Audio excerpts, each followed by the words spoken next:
can do all things.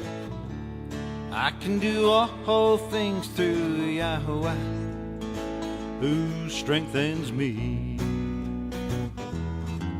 Yes, I can do all things. I can do all things through Yeshua HaMashiach, who strengthens me. My name is George Zabilia, and I just wanted to take the time to thank you for coming and listening to this message. I pray that it reaches the most deepest part of your mind and touches your heart, and that you may apply the principles presented in this video in your life, and that it be a blessing to you and to your loved ones and your families. Thank you again, and Yah bless. Acts chapter 15 deals with the question, which was, are we justified by faith in the Messiah, or are we justified by the works of the law or the Torah? This chapter is dedicated to that issue of justification. Justification is the same as making you right with something. In this case, it's making you right in the sight of Elohim. And the question is, are we justified by faith in the Messiah, or are we justified by the works of the Torah? And what purpose do the works of the Torah serve in a believer's life? Is the Torah annulled by the Messiah's death, or is it to be observed for today for the believer in the Messiah? These are questions that need answering, and we see the answers in chapter 15, in the book of Acts chapter 15. It is important that you pay attention to this chapter and that you see that I'm going to show to you today, in accordance to chapter 15 of Acts, that yes, we are justified by faith in the Messiah, but does that end there? Is that all? Do we need to observe Torah? And if we do, why? And what's the purpose of Torah? Does it serve a purpose in our life as believers in the Messiah?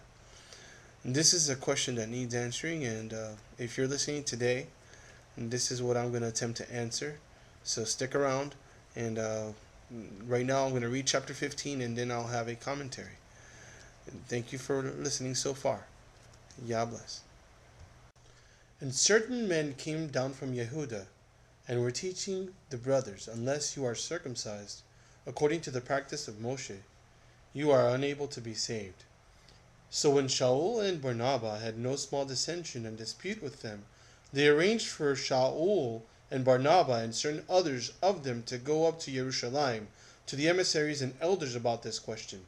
So being sent on their way by the assembly, they passed through Phoenicia and through Shomeron, relating the conversion of the Gentiles, and they were causing great joy to all the brothers.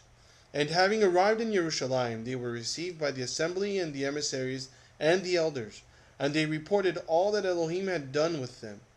And some of the believers who belonged to the sect of the Pharisees rose up, saying, "It's necessary to circumcise them and command them to keep the Torah of Moshe." And the emissaries and the elders came together to look into this matter. And when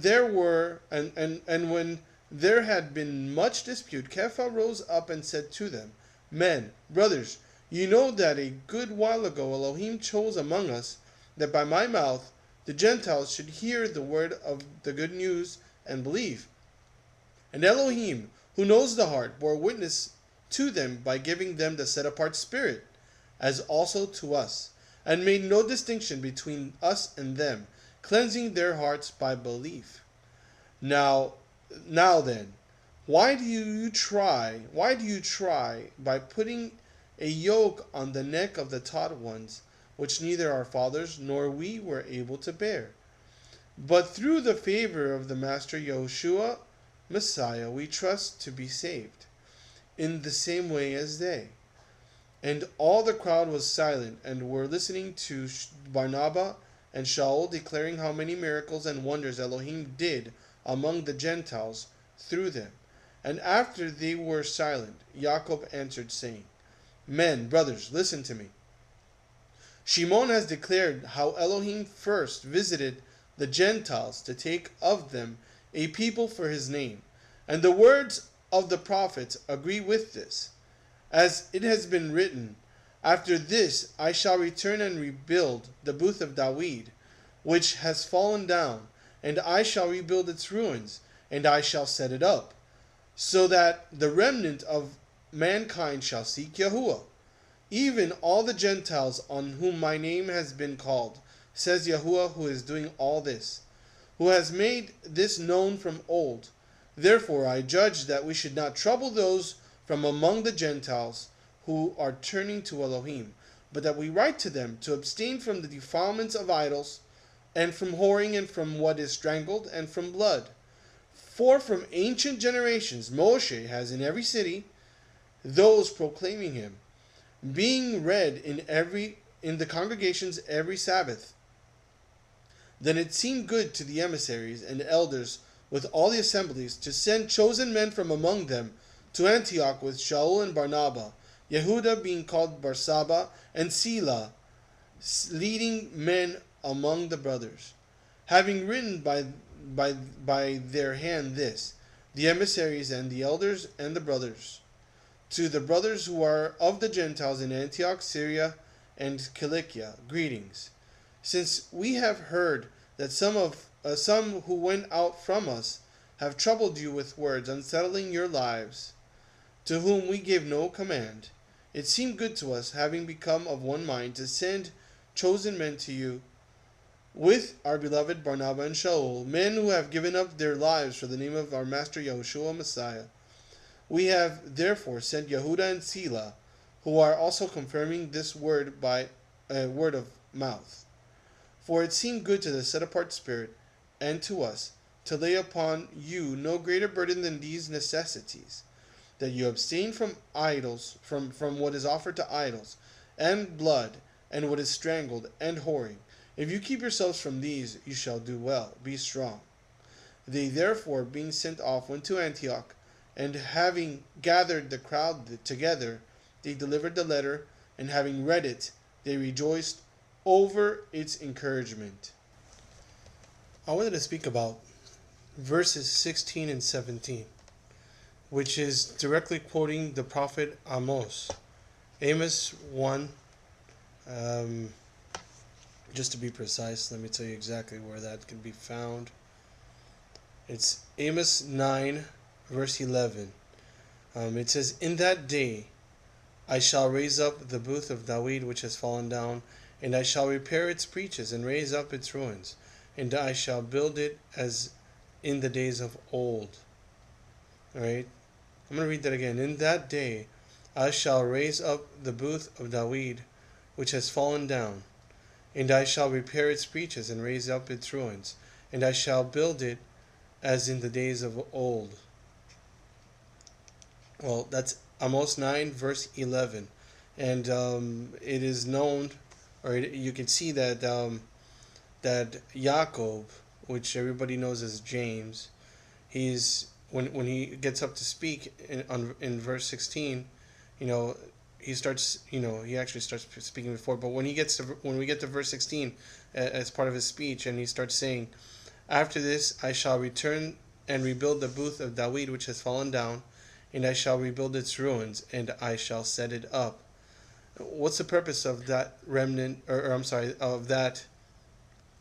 the booth of David to be rebuilt? What's the purpose of that? And that's one thing you have to ask yourself. Why?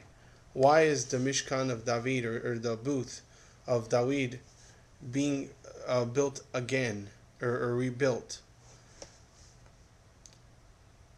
The question has its answer, and you can find that in verse 17. And this is the purpose of the booth of David being rebuilt, so that the remnant of mankind shall seek Yahuwah, even all the Gentiles on whom my name has been called, says Yahuwah, who is doing all this. Now, if we're returning to the booth of David, the question is, what is that booth? Is that part of Israel, or is it part of a church organization? Is it part of a cult? No. The booth of David is the booth of Israel.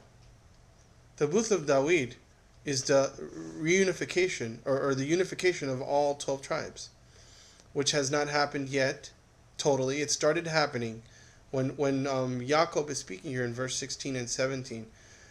He's basically, we understand that it started to be rebuilt at that time.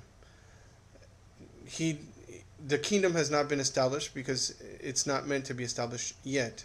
It's not until the second return of our Messiah that the kingdom of Israel is going to be established again. But slowly but surely, there's a rising remnant that's starting to wake up and seek Yahuwah with all their hearts, and understand that when we believed in the Messiah, we are grafting ourselves into the Mishkan of David, which is Israel, the unified 12 tribes, and that's where we are coming together. And there's remnants, there's little pockets here of remnant all over the place, and we understand. Some people call us sacred namers. I don't consider myself. Well, yeah, I do believe in the name Yud Hey Vav Hey, and I say Yahuwah because I believe that in saying His name.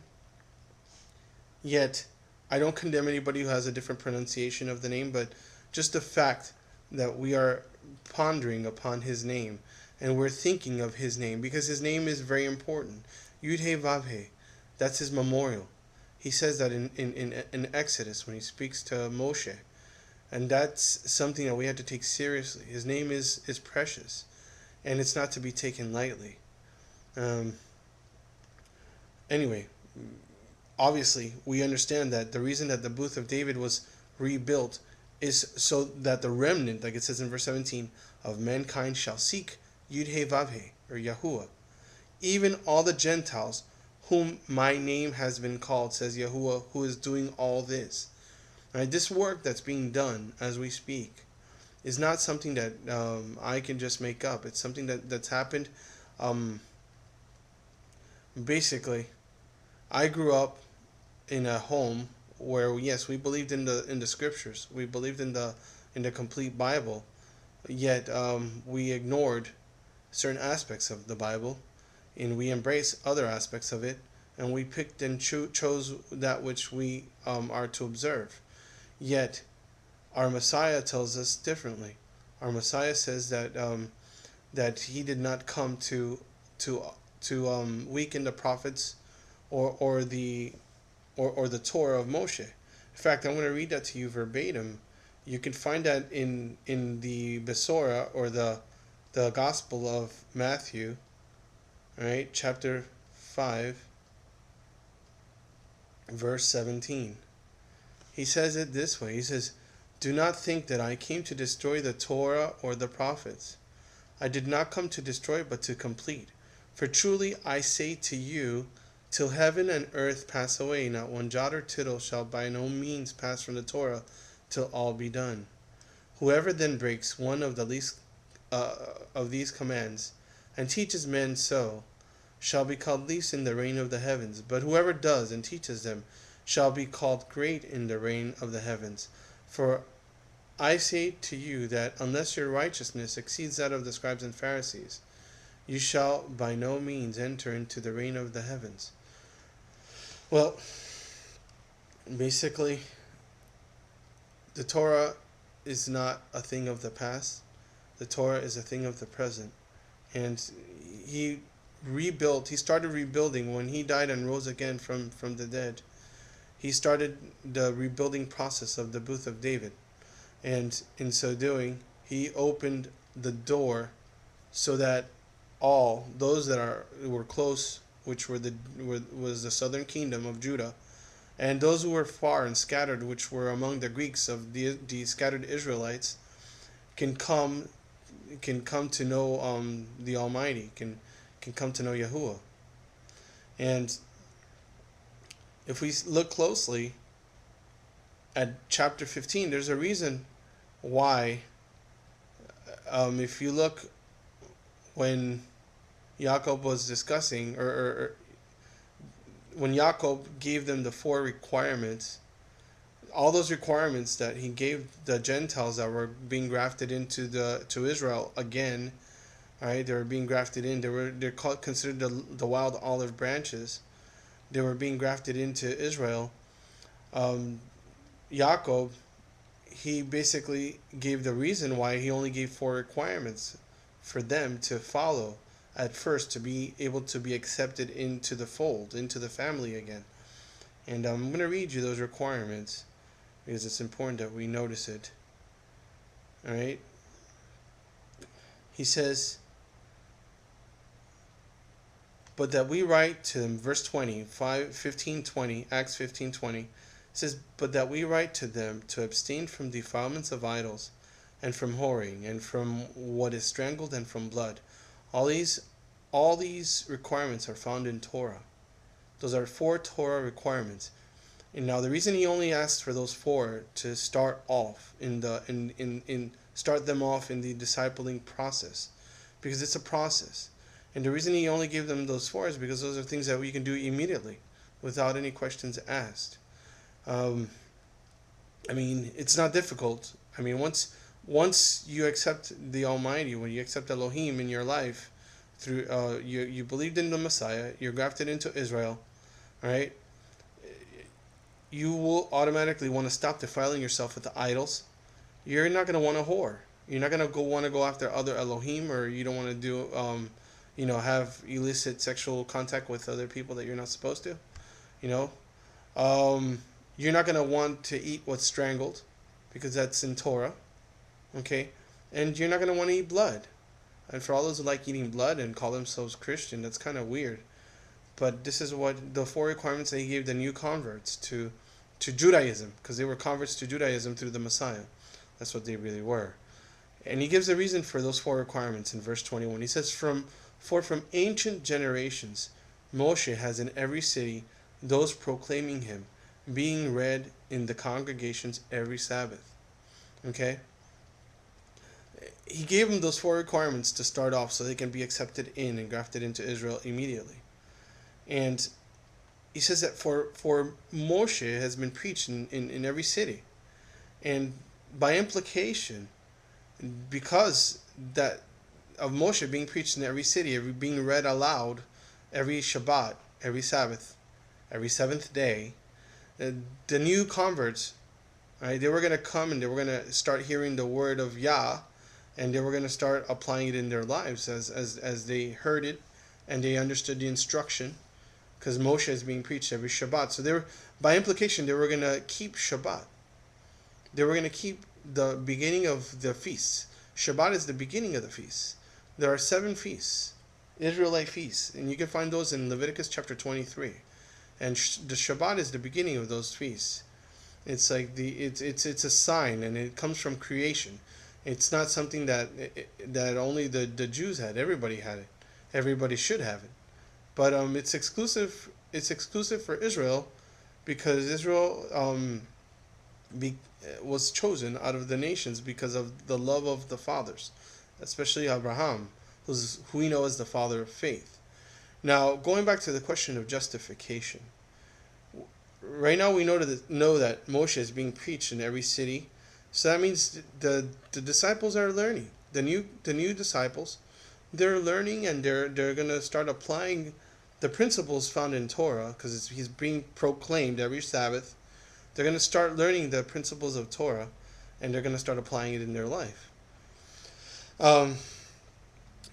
So at the end of the day, by implication, they're going to keep Shabbat, and they're going to learn about all the feasts. And believe it or not, they're going to learn about what we know as Brit Milah. Brit Milah is circumcision of the flesh. Now, circumcision of the flesh is not what saves you. And that was the argument here in the beginning of the chapter. Circumcision of the flesh, if you don't keep the Torah, it means nothing, absolutely nothing. But once you learn the Torah and you start applying its principles in your life, then you're going to learn that circumcision is a sign What is that sign of? It's that you're a son of Abraham. That's all it is. It's a sign. And it's a sign of a covenant that Yahuwah did with Abraham. Why? Because Abraham believed and it was counted to him as righteousness. And that was a sign of their pact, of their covenant. So does that take away from the renewed covenant? Not at all. It doesn't do any harm to the renewed covenant. We're still grafted into Israel by faith in the Messiah. That's how we're grafted in. So basically, this was a decision that was made, and it makes sense. It makes sense because it's kind of hard. It says you can't impede someone from coming to the Messiah. It's like when someone comes to the congregation where I go to. When someone comes into the congregation, I wouldn't tell them, well, come on, you got to get circumcised. You got to get circumcised right now. Otherwise, you're not going to be saved. No. In order to receive salvation, one must believe in the Messiah. Messiah YAHUSHUA HaMashiach. He came as he made himself into a man. He took the form of a servant, the suffering servant. He came as Moshiach ben Yosef. Okay? That's Joseph, the son of there's a type of Messiah, son of Joseph. All right? And then when he returns, he died and he rose again. All right? He died and he rose again. He lived a sinless life, died, rose again, and it was witnessed by 500 people when he ascended into the heavens. And they say, hey, look, he's just the way he left is the same way he's going to come, and he's going to come and he's going to split the Mount of Olives in two. All right? When he returns, everyone's going to know he's here. There's no doubt in my mind that everyone's going to know. How that's going to happen, when it's going to happen, it's for us to find out. And it might not be in our lifetime. It might be in our children's lifetime. It's just the way it is. But basically he's going to split the Mount of Olives in two, and he's going to come and he's going to finish the rebuilding process of the booth of David. And he's going to come and he's going to rule as Moshiach ben David. In other words, he's going to come and he's going to be crowned king. All right, that's Yom Teruah. He's going to be crowned king. And that's when the trumpet sounds. That's the trumpet sounds that Paul speaks about in First Thessalonians chapter 4 and 5. All right, and we shouldn't ignore the Moadim, because if we ignore the feast days, then we're out of gas, because the feast days tell us the prophecies. It's his prophetic table. All right, he's gonna come. He's gonna be crowned king, and the next feast is Yom Kippur. Yom Kippur. What happens in Yom Kippur? Judgment, and atonement. Okay, atonement, judgment, and atonement. And then comes Sukkot. Sukkot is where he inhabits with the people. He establishes a sukkah. You know, we live in sukkahs and Sukkot. We live in tents. It's a feast of tents, and he inhabits with each and every one of us. You know, he is the husband of Israel. That's what it is. And it's a beautiful celebration. And it's to be celebrated by all believers in the Messiah. Because all these feasts, they're all shadows of things to come that have not come yet. And that's what Paul says. They're shadows of things to come. So I don't care if someone judges me or not. I remember one time I asked this one guy about Sukkot. He was an Orthodox Jew, and he sent me to Noahide laws, some website with the Noahide laws, and I was kind of offended, but I understand, because that's what they learned. They think that everyone that's not a Jew is a Noahide, and that's false. That's so false. The Noahide those laws are false. You know, there's nothing more false than that. And they can tell me, they can quote me all that and tell me about the 7 laws of Noah, whatever. That's a lie. The Torah of Yahuwah is the instruction book. Torah means instruction, and those are Yah's instruction. And if we believe in Yah, which is the Messiah, all right, if we believe in him, then we're going to adhere to his way of life, which is Torah. And that's what chapter 15 talks about. It says that we need to follow the instruction of Moshe that was read in every city. And you have to understand that if someone at the time when they started, the believers started to come, you know, from among the Gentiles and the nations, the Goyim, When they started coming, the only place that they could receive the word is in the local synagogues. That's where they received the word. Otherwise, they were never going to hear Moshe being preached. So they had to go. They had to hear. And that's when Paul and all the other brothers, they started establishing the Nazarene Israelite um, congregations all over the place. There were communities. And everybody thinks that during Pentecost, which is what they call it, but it's in reality it's Shavuot, the Feast of Weeks, where all the disciples were counting 7 Shabbats plus 1 day, which comes to 50, which is what they call it, Pentecost, 50 days. All right, they counted the Omer. They started counting daily, and they started they waved the barley. They waved the barley every day, and when they got to 50, then they got together in the temple, because that was to commemorate the receiving of the Torah of Moshe. That commemorates the receiving of the Torah. And everybody knows that the day that they received the Torah in Mount Sinai, 3,000 people died.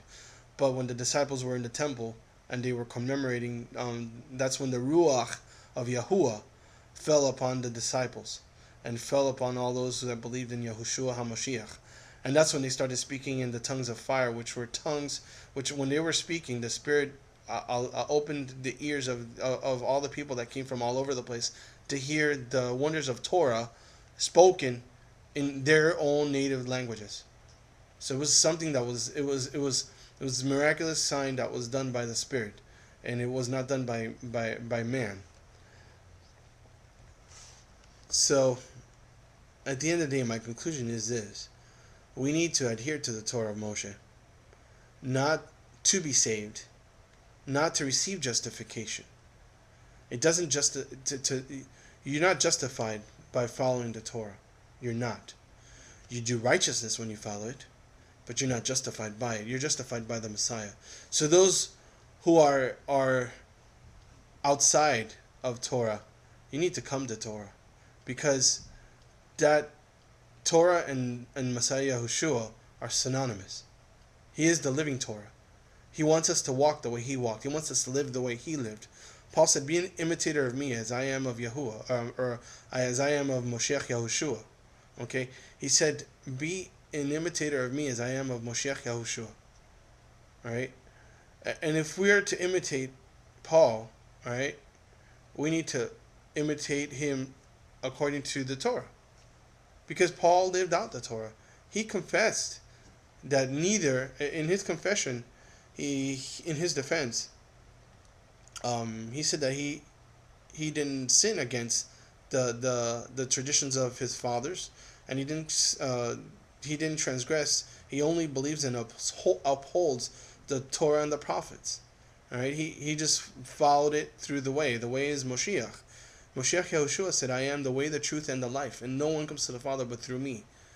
But does that mean that because I'm in Moshiach now, I can do whatever I want, I can live however I want? No. If you are not grafted into Israel, you have nothing, really. I mean, yeah, I'll take it. I'll give you this. It's not a salvific issue, because if you do believe in the Messiah, you're in the Messiah. All right. However, if you reject his Torah, you're living in sin. Pretty much. You're living apart from Israel. Israel is the only denomination there is. There's no other denomination. And I will always stress that. Is Israel the Jewish nation? No. Not just a Jewish nation. Are all Israelites Jews? No. Not all Israelites are Jews. Remember, there's 10 tribes. Does everybody know what tribe they came from? Not even the Jewish people know. Some may know. Some may know that they're Cohens or from the Levites.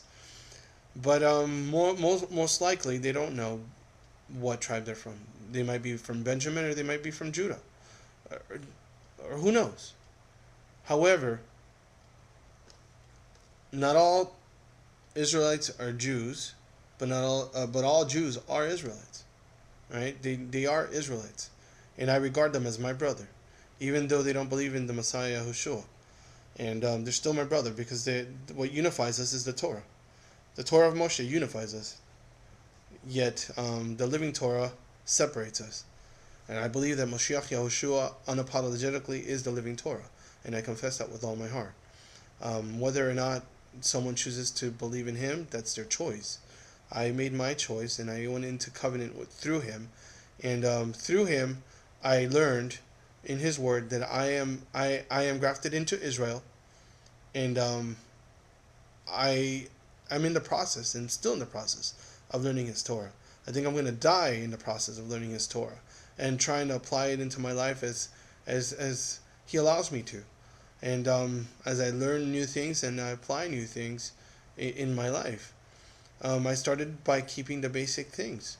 The basic things, Shabbat, the feasts, my beard, my tzitzit. I don't wear a kippah because kippah is not in Torah.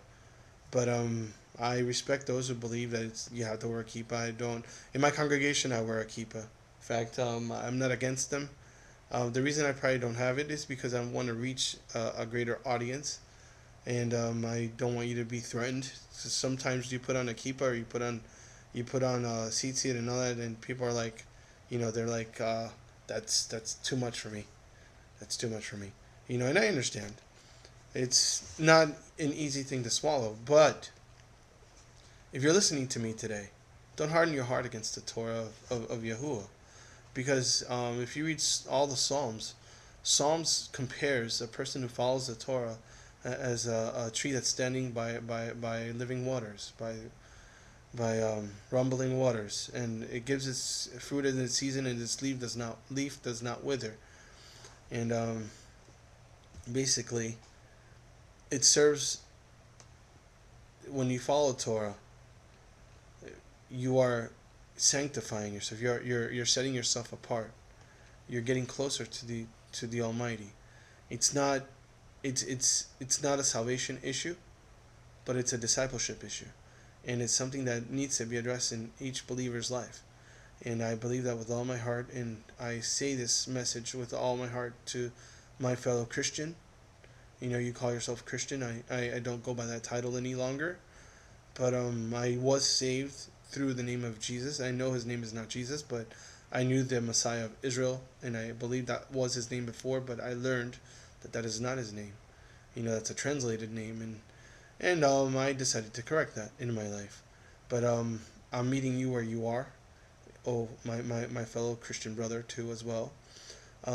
If you hear this message, don't harden your heart towards his Torah. Let it live in you, because when you let the Torah flow through you, you're letting Messiah flow through you. And when you accept his word, all of his word, you're embracing him. When you don't accept his word, then you're rejecting him. Even though you've accepted his salvation, you're rejecting him because you're rejecting his word. So basically, we need to come out of Babylon and actually Rome and all her daughters. I don't know how to stress it more. I respect others' religions, but when I read the scriptures, I am very much convicted that what Messiah came to do is to rebuild Israel. And that's what I'm in the process of doing in my life. Israel, I'm Israel. All right? It starts with me. Basically, it's my call to you.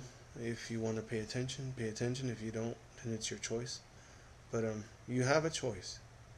And if you want to be part of the Mishkan of David, and you want to be in Yah's will, then embrace the Torah, because that's the purpose of our salvation. We're saved for good works. All right, we're saved by grace unto good works. All right, saved by unmerited favor unto good works. In other words, those good works were prepared beforehand that we may live in them, because the Torah is a tree of life, and if we live in the Torah, all right, we live by it. It's the tree of life, and its ways are peaceful. We sing that every Shabbat. It's Chaim, the tree of life. There's nothing like the Torah. It opens up your mind, and it teaches you how to live for your Elohim, for the Almighty, for the Creator of the universe. All right, Yahuwah bless you and keep you, and shine His light upon you and give you shalom, give you peace. And may this message fall into fertile ground. And if anything, feel free to comment. If you disagree, it's fine. I don't care. If you agree, great. Amen. I'm not looking for friends. I'm just spreading this message out because I know this world needs it big time. Yahuwah bless you and keep you.